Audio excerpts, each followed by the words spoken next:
¿Cómo está? Gracias por compartir nuevamente con nosotros esta entrevista a fondo en Quinta Visión. Hoy con una persona que ha estado ligada tanto a lo público como a lo privado. Se le recuerda, ¿no es cierto?, como director del Duoc UC acá en Valparaíso, Viña del Mar. También su nombre sonó como precandidato a diputado. También por ahí alguna vez para la Intendencia Regional. Y hoy como director ejecutivo de Piensa está más ligado a lo privado. Me refiero a Jorge Martínez Durán. ¿Cómo está, Jorge? Gracias por estar en esta entrevista a fondo con nosotros hoy acá en Quinta Visión. Muchas gracias, Bernardo, a ti por la invitación y un gusto de estar acá nuevamente. Oiga, su currículum dice mucho, ha desempeñado bastantes cargos importantes, pero hoy ya más ligado a lo privado. ¿Cómo le ha cambiado la vida en este aspecto? Es que no es privado. La Fundación Piensa, que es una iniciativa bastante nueva, lleva su primer año de puesta en marcha, puesta en ejercicio. Ya aprendimos a hacer en regiones un think tank que era tan propio de Santiago. Ya tenemos en regiones uno propio. Un think tank, un centro de pensamiento regional de Valparaíso para temas de la región de Valparaíso y algunos nacionales que me imagino que conversaremos. Así que estamos muy contentos, pero no es un tema privado. De hecho... Sí, pero sin duda usted, por ejemplo, en el Duoc o viene en alguna posibilidad parlamentaria que tuvo, está más ligado a lo público. Aquí como que se trabaja un poco más en la oficina, se trabaja un poco más ligado justamente a ese mundo privado, a quienes tienen que aportar desde el mundo privado para el desarrollo regional. No, te insisto un poco, esto no es una agrupación empresarial, ni un colegio profesional, ni un centro político. Este centro de pensamiento nace con la idea de ser un centro no partidista. Es transversal. Transversal, tiene sus principios, tiene ciertos lineamientos que son políticas públicas. Así que si tú me preguntas a qué se dedica la Fundación Piensa, a política, no partidista, pero a políticas públicas, porque el tema de la descentralización del país, el tema de la calidad de vida en nuestra región, del desarrollo de la región, el tema de la probidad, que es un tema que me imagino conversaremos, seguimiento y control democrático de nuestras autoridades, son temas, sin duda, temas de políticas públicas. No partidistas, pero políticas públicas al fin y al cabo. Así que seguimos en el ámbito público. Jorge, ¿cómo ha sido este primer año de funcionamiento de la Fundación? ¿Les ha costado, ha encontrado de repente algunas paredes? Porque como bien usted decía, no estábamos acostumbrados a nivel regional a tener a lo mejor una fundación como esta, una institución como esta, y sin embargo ya están funcionando en su primer año. Es que ha pasado algo que cuesta entender todavía y un poco increíble. Nosotros partimos esta puesta en marcha en marzo del año pasado. E hicimos un plan de trabajo de 3 años y esperábamos al cabo de esos 3 años ser un referente regional, tener algún grado de opinión nacional y participar en ciertas instancias. Nos propusimos un plan de trabajo en un tiempo relativamente corto porque pensábamos que nuestro alineamiento eran interesantes y los resultados se dieron mucho antes. Y para sorpresa nuestra, a poco andar, nosotros el 6 de marzo del año pasado ya estábamos ya operando. El 6 de abril la presidenta me nombra en la Comisión Nacional Asesora Presidencial para la Descentralización y el Desarrollo de las Regiones de Chile. Luego nosotros empezamos a idear las encuestas para poder tener opinión en las regiones sobre aspectos sustantivos. En las regiones no tenemos mucho número y normalmente ocupamos números nacionales y aplicamos la regla del 10%. De hecho cuando hay encuestas a nivel nacional se dice que sacando el cálculo más o menos el 10% correspondería a lo que ocurre a nivel nacional en nuestra región. Exactamente, y es tan burdo y que como región a veces nos ha complicado en tomar decisiones. ¿Cuántos habitantes tiene Chile? Suponemos 17 millones. ¿Cuántos tiene la región? Más o menos 1,7 millones. Entonces, esa regla del 10% ha jugado en contra y a favor nuestro en distintas ocasiones y no nos permite medir ni tener información real, oportuna y de calidad para la toma de decisiones. Ahora, Jorge, comencemos a hablar, ya que usted señaló, se formaron en marzo, casi paralelo con la asunción de la presidenta Michelle Bachelet, ¿no es cierto?, al gobierno. De acuerdo a la perspectiva de ustedes, ¿cómo es el balance que se hace de este casi ya primer año de gobierno en nuestra región? Bueno, hace un año, el año 2014, nosotros nos formamos en diciembre del año anterior. Sí. La puesta en marcha comenzó en marzo, así que por eso en noviembre del año pasado cumplimos ya nuestro primer año. Es una gran ceremonia que vino a todo esto el ministro del Interior y la presidenta nos mandó una carta muy conceptuosa que agradecimos, nuestro presidente Gonzalo Bofil agradeció en su oportunidad. Ha sido un año complejo, Bernardo. Yo creo que ha sido un año un poco revoloteado que termina muy mal. Un año que parte con la presidenta instalándose, con un plan de gobierno que ella había presentado públicamente. Allá quien no lo leyó, pero ella dijo quiero hacer esta reforma y las hizo. Ahora, nuestra crítica, y así la hemos hecho ver incluso en la Cámara de Diputados en su minuto, es que no basta con tener la decisión política de implementar reformas, ni tener el apoyo electoral, porque efectivamente la presidenta en segunda vuelta particularmente sacó una mayoría rotunda, para implementar con una velocidad... Sí. Con una velocidad y con una vehemencia, reformas que tienen impacto en el largo plazo. Probablemente si el gobierno y la presidenta, las mismas reformas que quieren plantear, porque estaban en su plan de gobierno, se hubiesen planteado en forma más pausada, más discutida, más razonada, probablemente habríamos tenido una mejor reforma tributaria. En ese aspecto justamente quería ir hacia aquello. ¿No fue bueno tanta reforma tan rápido, plantear tantas cosas de características estructurales tan importantes para el país? ¿Eso le hizo mal a la presidenta, le hizo mal a este primer año de gobierno? Yo creo que le hace muy mal al país, Bernardo, porque la población, la ciudadanía, no es capaz de asumir. Ni siquiera los expertos, yo te diría que la cantidad de gente que uno le pregunta, explícame bien cómo quedó la reforma tributaria, o en cuáles son los próximos pasos de la reforma educacional, o probablemente la mayoría de la gente lo desconoce y solo se queda con los titulares de las canciones. Eso evita la participación ciudadana a nivel de detalle, porque todo se hace tan rápido que no hay tiempo para pensar las modificaciones, las mejoras, las sugerencias de gente muy valiosa, gente de mucho respeto. Me refiero un poco a la reforma en materia de educación superior, donde hay un legítimo interés, yo creo, de gran parte de la ciudadanía, de potenciar una educación pública de calidad. Pero se veta a personajes muy importantes, incluso de la misma nueva mayoría, Mariana Elwin, José Joaquín Brunner, que son expertos. ¿Y por qué? Porque el tema es... tenemos que sacar esto rápido. Claro, de hecho los propios profesores muchas veces alegaron y se manifestaron porque no se sentían parte del análisis y discusión de esta reforma educacional. No por andar más rápido se amanece más temprano. Yo creo que fue un error plantear esto a la velocidad con que se planteó, primero con poca discusión, con poca difusión, salvo los eslogans que hacen mucho daño, y negando algo que en Chile ya se había instalado desde el retorno a la democracia, que era la búsqueda de consenso. Yo creo que uno de los pilares de la democracia, y así se ha sostenido por los grandes autores del tema, es que en una democracia existen mayorías y minorías relativas. Exacto. Y que van cambiando en el tiempo y se genera alternancia en el poder. Por tanto, como hay alternancia y pueden cambiar las mayorías, cuando se adoptan decisiones importantes de Estado, siempre tiene que haber un concurso de voluntades. No digo que las minorías pueden condicionar a las mayorías, pero las mayorías deben ser muy respetuosas con los tiempos, con las oportunidades, con las formas, con el respeto para escuchar a aquellas minorías que en el futuro pueden ser mayorías, Bernardo, y pueden cambiar todo de nuevo. Y eso es caótico. Pero Jorge, a ver, nos enfrentamos a un momento incluso en que la política y los parlamentarios, de acuerdo a las encuestas, están muy por debajo. Sí. No hay credibilidad, sí. Y seamos súper francos en este aspecto. Incluso, usted lo ha señalado un par de veces, si bien la presidenta salió con una mayoría, la cantidad de gente que votamos, porque yo tengo que decirlo, yo voté, otros no lo hicieron y están en su derecho, pero le hace mal, ¿no es cierto?, a nuestra democracia. No fue un gran porcentaje del que se esperaba que votara con el voto voluntario. Entonces, desde ese aspecto vuelvo a insistir, la representatividad es real, ya ha pasado un año, ha sido real, porque muchos criticaron en su momento que la presidenta Bachelet había salido con menor porcentaje de lo que se esperaba por la gente que haya votado, y que no iba a tener la representatividad real como para poder gobernar con la mayoría de los chilenos. Aquí yo creo que hay dos temas distintos. La representatividad de la presidenta electa por el sistema al cual todos tuvieron la oportunidad de conocer y postular en igualdad de condiciones es real. La presidenta está investida legítimamente de la soberanía popular. Eso es absolutamente real.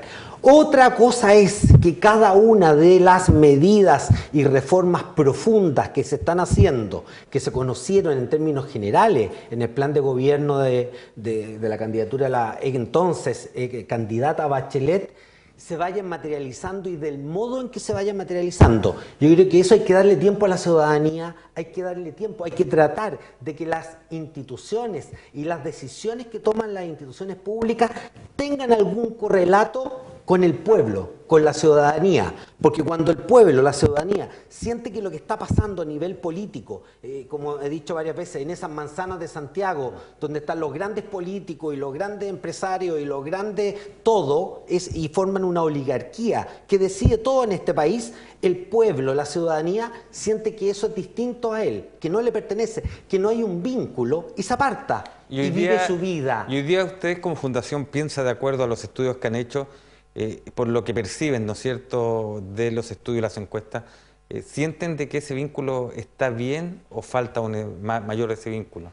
Nosotros tenemos la duda al respecto. Yo creo que tu pregunta es lo más ingente que hay y como tenemos esa gran duda, vamos a realizar en marzo una encuesta a DIMARC, al mismo estilo de la encuesta de calidad de vida que hicimos a fines del año pasado, que primera vez en la historia, que en la región, en sus 7 provincias, se hace una encuesta presencial, no telefónica, ya le quiero preguntar con una algunos datos empresa de esa seria, 1.650 casos, en fin, con georreferenciación, algo que nunca se ha hecho en la región. Lo vamos a repetir en marzo en el ámbito político, de participación ciudadana, de transparencia, de conocimiento de las autoridades, de conocimiento de las autoridades públicas, así que en abril te podré dar una respuesta mucho más certera. Pero hoy día, lo que usted ya en este año, ¿no es cierto?, de funcionamiento pleno, ¿cuál es la sensación que tiene?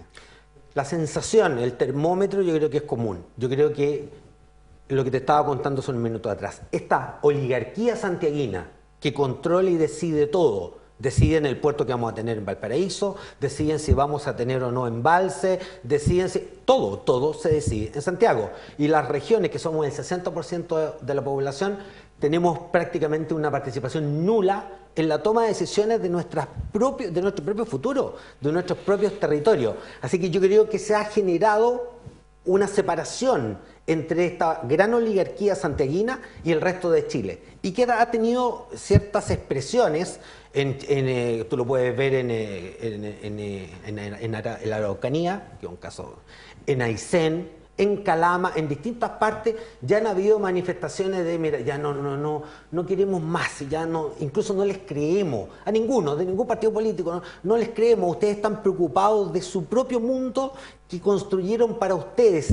Y esa lógica de una oligarquía gobernante y un pueblo desvinculado, yo creo que es muy malo para cualquier democracia. Jorge, y aquí en la región, porque tenemos entendido que ustedes son parte de un grupo, de una comisión regional que se está formando justamente para la descentralización, donde hay diputados parlamentarios de diferentes colores, donde incluso alcaldes, ¿no es cierto?, de diferentes tiendas políticas y comunas han firmado este compromiso. Sí. ¿Está ocurriendo aquello también? ¿Esta región se va a levantar? Sí, yo creo que un tema que hemos alabado mucho en la presidenta Bachelet, ha sido la primera presidenta que de verdad ha creado una comisión para la descentralización, sí, de verdad, que tuve el honor de integrar.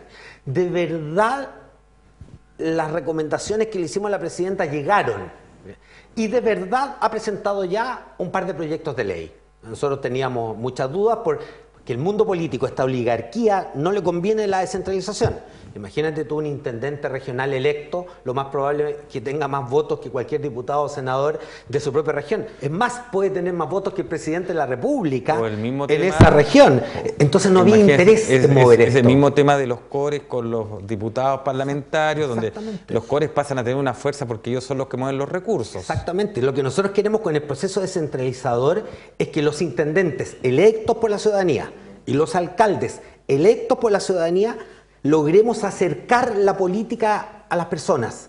Y para acercarla necesitamos autoridades electas, primero. Segundo, con recursos, porque sin recursos, y si viene todo de los ministerios, ¿sí?, que tengan mayores recursos, y podemos hablar cómo nosotros pensamos generar esos recursos para las comunas y para las regiones, y con la posibilidad de tomar decisiones en sus comunas, en sus regiones, sobre sus propios proyectos de desarrollo, y no en un ministerio en Santiago que determina que las casas de subsidio se pintan del mismo color en Arica que en Valparaíso, y se le olvida que en Valparaíso se construyen en un plano inclinado. Así que, solo por poner un ejemplo. Claro, pero en ese aspecto usted habló de la elección de intendente.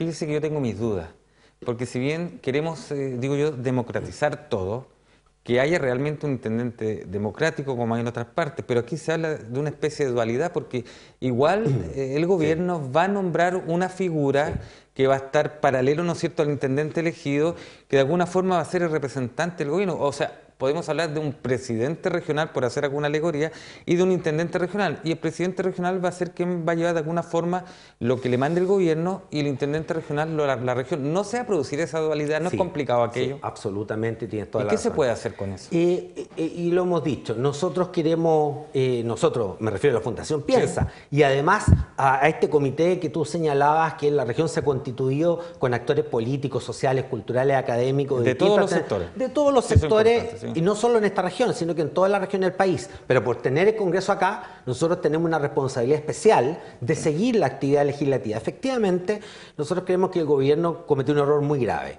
Presentó, dentro del tiempo razonable esperado, el proyecto para elección de intendente, pero en paralelo le agregó al intendente, como tú muy bien señalas, un gobernador regional, con la idea de que represente al presidente de la República y él ejecute todas las tareas que vienen desde los ministerios.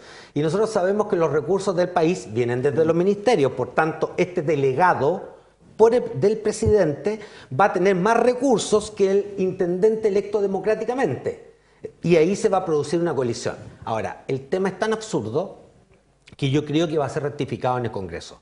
Evidentemente se necesita en los territorios un representante del presidente de la República para ciertas coordinaciones de políticas nacionales, que puede dudar en materia de salud, los consultorios, la forma en que está distribuido. Pero eso es muy distinto a ponerle un par al intendente regional, que va a tener más recursos que él. ¿Pero usted piensa que se va a corregir en el Congreso Nacional cuando esta es una idea, entre comillas, podríamos llamar fundamentales del actual gobierno, de la presidenta Bachelet, como usted lo ha señalado, y donde el gobierno tiene mayoría en el Congreso justamente para votar este tipo de iniciativas? Dos comentarios. En el programa de la presidenta Bachelet y en el estudio, en el informe final de la Comisión de la Descentralización, en ambos se señalaba que eso era muy pernicioso y se recomendaba no hacerlo. Esto fue una modificación que se introdujo en los ministerios, probablemente... Centralismo. Pero de modo, en Santiago. Se Centralismo introdujo en Santiago, centralismo nuevamente, y nosotros esperamos conversar con todos los parlamentarios. Recuerda, Bernardo, que el 60% de nuestros parlamentarios representan a las regiones. Y nosotros vamos a medir y vamos a tener un semáforo de los parlamentarios, diputados y senadores que apoyen, que se abstengan o que rechacen estas modificaciones, y lo vamos a contar en sus distritos, sus circunscripciones. Esto es transparencia, participación ciudadana, porque puede ocurrir que hayan órdenes de partido que a eso es lo que voy yo. Que están en Santiago, que no quieren entregar poder a las regiones, y pasa, Bernardo, algo curioso. Chile, creo que junto con Corea del Norte y un par de países más, son los únicos países en el mundo en que las regiones, los territorios, no eligen democráticamente a sus autoridades. ¿Te ves que entonces aparece de todo punto de vista contradictorio? Y sin duda, en esta comisión regional y el vínculo que tenemos, porque hay un tema, Bernardo, que es importante. La comisión presidencial generó otro efecto muy positivo. Líderes regionalistas de todas las regiones del país no nos conocíamos. Cada uno actuaba e interactuaba desde su región con el gobierno central. Desde Valparaíso con Santiago, desde Concepción con Santiago. Pero entre nosotros no había esta relación. Lo que generó además como un subproducto, digamos, pero muy valioso, la comisión, es que ahora nos conocemos. Y tenemos vínculos con el alcalde de Calama, con la dirigente social de Aysén, con el académico de Valdivia. Tenemos vínculos, nos conocemos, se generaron relaciones de confianza, así que estamos coordinados y vamos a ejercer... Es importante aquello, sí, ¿sabes? Y disculpe que lo interrumpa porque eso es lo que le iba a decir justamente. Yo creo que este compromiso hay que ejercerlo totalmente, porque ¿para qué estamos con cosas?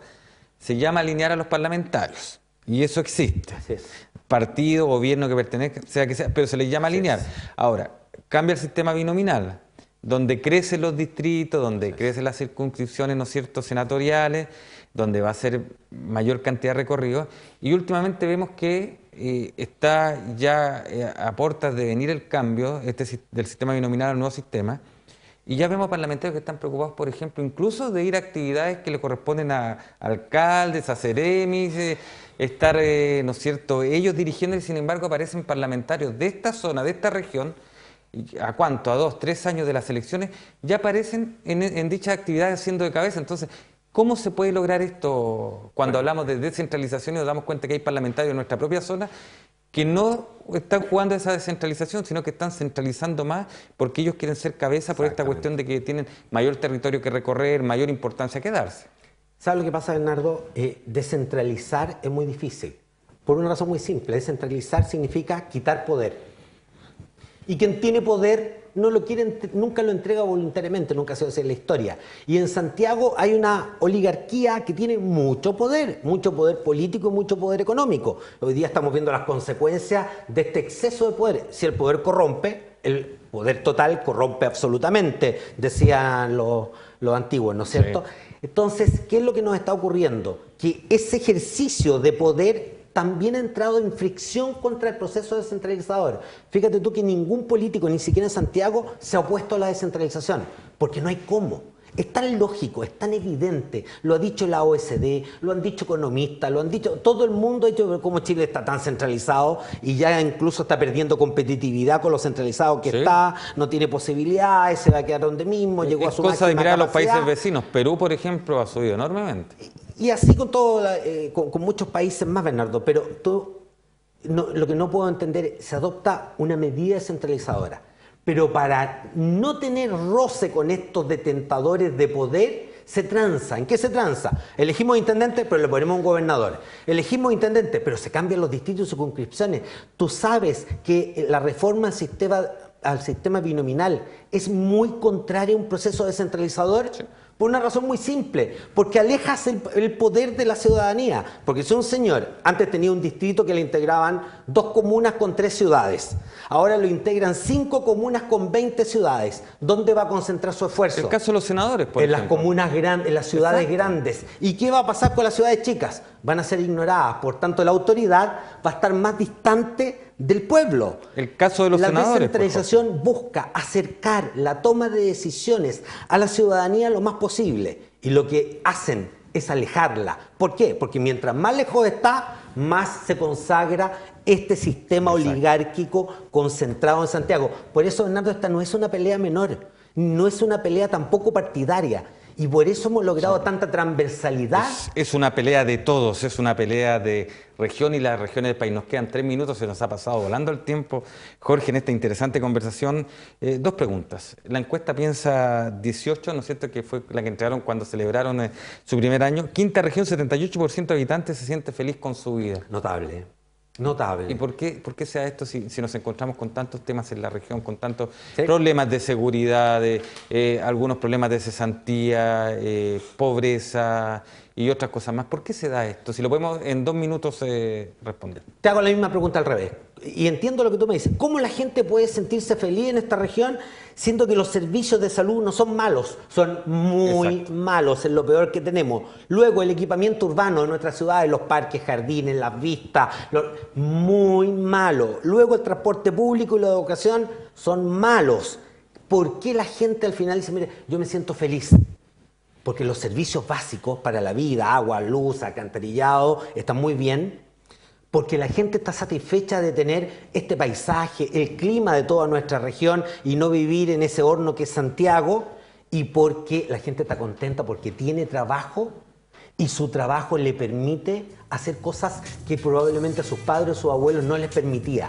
La gente está contenta con su trabajo, con su estilo de vida en la región, con los tener servicios básicos, y a pesar de los problemas que tiene, manifiesta estar muy contenta. Entonces, por eso nosotros decimos, ojo, estas cosas que nos permiten tener esta calidad de vida, es decir, sentirnos mayoritariamente felices en nuestra región, hay que mantenerla. Pero hay que mejorar la otra. Pero por favor, no perdamos el ojo con el drama que tenemos en la salud pública, que es una vergüenza regional.